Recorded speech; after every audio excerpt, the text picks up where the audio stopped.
பொண்ணு வர சொல்லலாம். ஆமா அதுக்கு தானே மச்சான். பொண்ணு வர சொல்லுங்க. அதான் பெத்தவங்க நாங்க இருக்கோம்ல, உட்காருங்க. மாயண்ணே வந்திருக்காக, மாப்பிள்ள மொக்கச்சாமி வந்திருக்காக, மற்றும் நம் உறவினர்கள்லாம் வந்திருக்காக. வாமா மின்னல். மச்சான் என்னடா பொண்ணு நீங்க பாத்தீங்களா? நீ பாத்தியாடா? இல்லையே மச்சான், இல்லையே.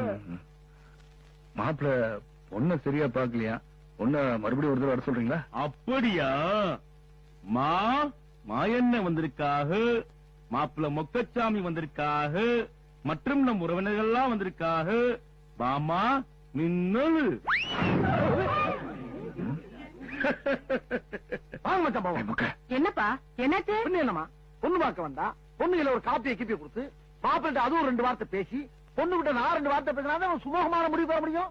இந்த ஆள் என்னமா மின்னலுக்குறா, மின்னல் மாதிரி சரட்டுன்னு போகுது, அப்புறமா மின்னலுக்குறா, மின்னல் மாதிரி பரட்டுன்னு போகுது. நாங்க ஓட்ட பந்தயமா பார்க்க வந்திருக்கா? பொண்ணுகிட்ட 2 வார்த்தை பேசணும்னு சொல்றாங்க. அப்படியா? அப்படித்தான். அம்மா மாயண்ணே வந்திருக்காக, மாப்பிள்ள மொக்கச்சாமி வந்திருக்காக, மற்றும் நம் உறவினர்கள்லாம் வந்திருக்காக. இரியா அதான் எல்லாம் வந்திருக்காங்கல்ல, அப்புறம் எதுக்கு எடுத்தாலும் கூலிக்கிட்டு இருக்க. முதல்ல பொண்ணை வர சொல்லியா? மாமா